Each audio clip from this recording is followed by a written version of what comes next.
aide-moi. Bon samedi, bienvenue à votre émission La Victoire de l'amour. J'espère que vous allez bien. Comme on le fait tous les samedis, on rejoint notre petite sœur sourire, sœur Angèle.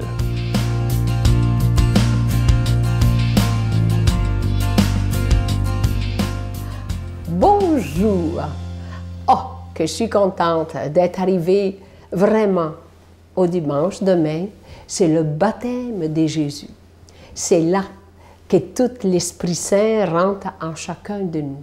Et c'est là que Jésus a voulu avoir le baptême par Saint Jean-Baptiste. Et là, qu'est-ce qui s'est passé quand Jean-Baptiste a baptisé Jésus? Oh, qu'est-ce qui s'est passé? Je vais vous donner quelques petits mots-clés. Qui voici. Pourquoi laissons-nous les soucis étouffer la vie en nous? C'est clair comme l'eau du baptême. Auprès de Dieu, tout ce qui désaltère et nourrit s'achète sans argent. Vous voyez? C'est des petits mots en disant que l'Esprit Saint vient sans être naturellement. Il vient en vous et ça vous donne cette force. C'est un sacrement très puissant. Jésus n'a pas voulu aller dans le monde prêcher.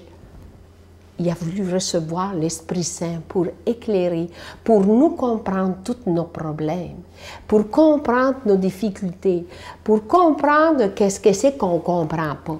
Surtout dans les temps qui courent. Comprendre la foi, c'est un coup de dé. Comprendre la souffrance des gens, c'est un coup de tête. Et comprendre vraiment comment on nourrit la foi, c'est vraiment quelque chose qu'on n'y croit même plus. Alors vous voyez, ce vide que nous avons, il faut le nourrir par l'Esprit Saint. Et nous avons été chanceux, je suis chanceuse d'avoir reçu le baptême. Je dis, le baptême, c'est une force qui aide à passer à travers tous les problèmes. Des fois, on veut lui nourrir les problèmes, mais c'est que ça coûte cher.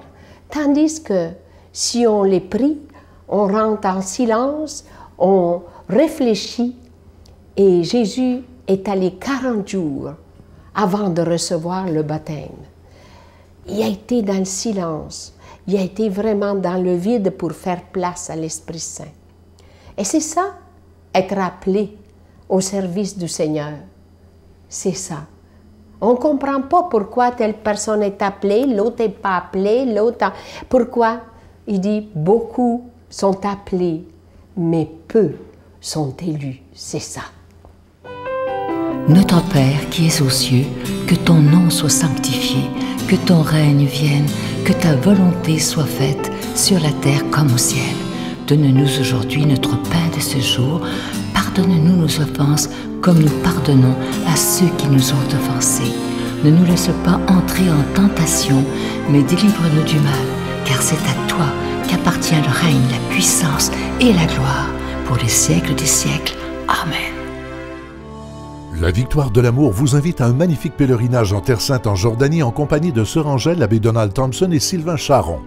Nous visiterons en Israël, Nazareth, le mont des Béatitudes, Bethléem, Jérusalem, Masada et Kouram. Et en Jordanie, Petra, Mont Nebo, la mer Morte et plusieurs autres endroits, du 26 mai au 10 juin 2015. Informations et réservations, voyage intermission au 514-288-6077 ou sans frais au 1-800-465-3255. Je vous rappelle ce si beau cadeau, une belle exclusivité de la Victoire de l'amour. Vous ne le trouverez jamais en magasin. C'est le nouveau CD de notre ami qu'on aime tant, l'abbé Robert Jolicoeur. Son premier d'ailleurs, et je dois vous dire qu'il en a travaillé une plaque, excusez l'expression, mais pour bien le préparer. C'est du vrai Robert Jolicoeur. On a l'impression, quand on l'écoute, que Robert est juste à côté de nous, qui nous tient presque par la main, parce que c'est très intimiste, c'est rempli de belles émotions aussi.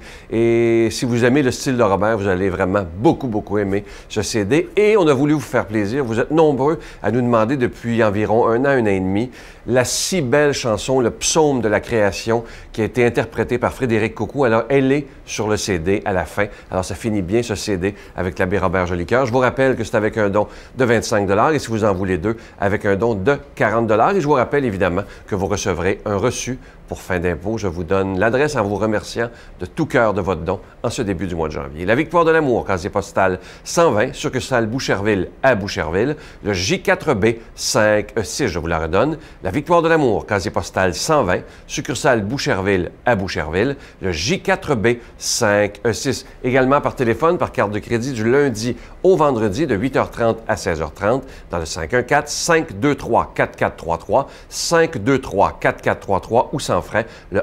1-888-811-9291, 1-888-811-9291 et aussi sur notre site Internet. C'est très facile de commander sur notre site Internet, le www.lavictoiredelamour.org. Merci de votre prière et merci de votre grande générosité.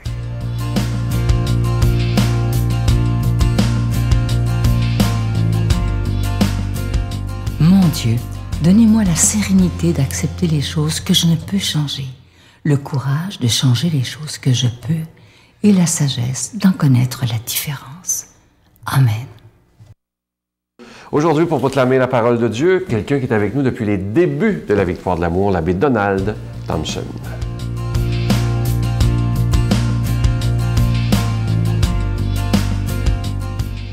Bon matin, nous sommes donc après la fête de l'Épiphanie, ce qu'on dit la fête des rois. Écoutez bien l'évangile de ce jour dans Saint Jean, chapitre 3, versets 22-30. Jésus se rendit en Judée accompagné de ses disciples. Il y séjourna avec eux et il baptisait. Jean, de son côté, baptisait à Aïon, près de Salim, où l'eau était abondante. On venait là pour se faire baptiser. En effet, Jean n'avait pas encore été mis en prison. Or, les disciples de Jean s'étaient mis à discuter avec un Juif à propos des bains de purification. Ils allèrent donc trouver Jean et lui dire, « Rabbi, celui qui était avec toi de l'autre côté du Jourdain, celui à qui tu as rendu témoignage, le voilà qui baptise et tous vont à lui. » Jean répondit, « Un homme ne peut rien s'attribuer sauf ce qu'il a reçu du ciel. Vous-même, vous pouvez témoigner que j'ai dit, je ne suis pas le Messie, je suis celui qui a été envoyé avant lui. L'époux, c'est celui à qui l'épouse appartient. Quant à l'ami de l'époux, il se tient là, il entend la voix de l'époux, il en est tout joyeux. C'est ma joie et j'en suis comblé. Lui, il faut qu'il grandisse et moi que je diminue. » Alors, vous voyez, c'est un très bel évangile, hein, cette fête, dans cette semaine après l'Épiphanie. Alors, on a vu à juste titre dans cette parole de Jean-Baptiste comme la remarque, si vous voulez, la devise de tout véritable travail apostolique. L'explication du principe secret, si vous voulez, de toute pédagogie voulant mener au Christ. Jean-Baptiste a vu venir Jésus jusqu'à lui et se mettre un temps sous sa discipline. N'oublions pas que Jésus s'est fait baptiser par Jean. Donc, il a pressenti en lui l'envoyé de Dieu, le promis des nations, un rabbi dont il n'était pas digne de dénouer la courroie de ses chaussures. Et puis Jésus est reparti. Et Jésus baptise à son tour, un peu à la manière du Baptiste.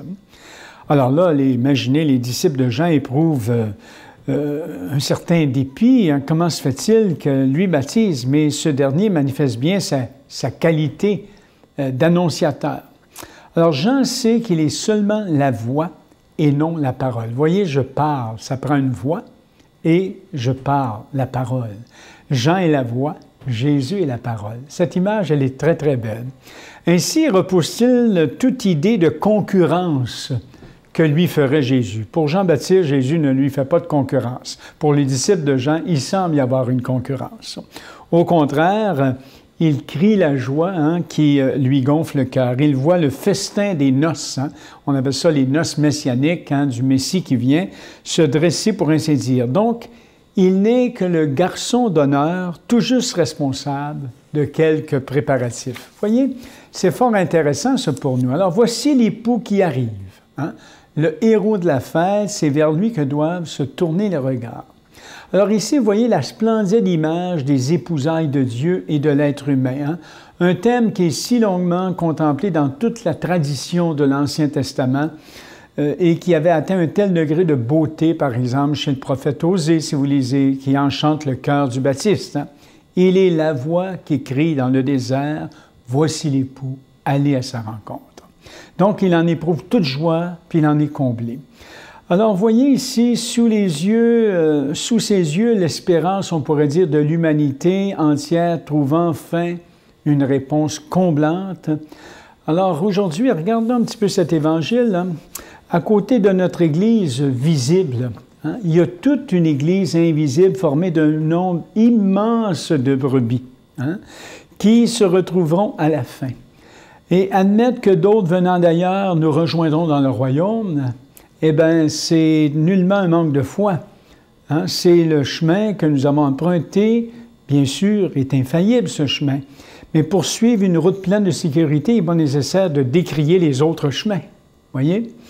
Alors, avec l'esprit œcuménique, hein, aujourd'hui, avoir un esprit œcuménique, ça consiste à se faire ami des autres croyants, à les aimer, à les admirer, à les respecter, sans essayer de les récupérer. Et cette attitude ne contredit en rien, si vous voulez, l'esprit missionnaire qui doit nous animer. Vous savez, le missionnaire, c'est quelqu'un qui annonce la parole à temps et à contre-temps, laissant à Dieu le soin de donner la foi. Le vrai missionnaire va même jusqu'à admirer les grandeurs du protestantisme, de l'islam, dans sa beauté. Ce n'est pas en dénigrant les cultes étrangers qu'on annonce la bonne nouvelle de Jésus, mais en témoignant dans sa chair que Jésus est vraiment le Fils de Dieu. Alors aujourd'hui, le souhait que je voudrais vous faire, il est tout simple. Que grandisse Jésus dans le cœur, dans votre cœur, hein, dans le cœur des êtres humains, puisqu'il est venu nous adjoindre à lui pour qu'en lui se nouent les noces de Dieu et de l'être humain et de l'être humain que je suis et que vous êtes. Alors, ne jugez de rien avant le temps, jusqu'à ce que vienne le Seigneur qui mettra en lumière ce qui est caché.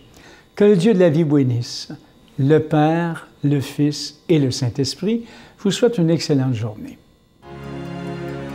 Je vous salue Marie, pleine de grâce. Le Seigneur est avec vous. Vous êtes bénie entre toutes les femmes, et Jésus, le fruit de vos entrailles, est béni. Sainte Marie, Mère de Dieu, priez pour nous pauvres pécheurs, maintenant et à l'heure de notre mort. Amen.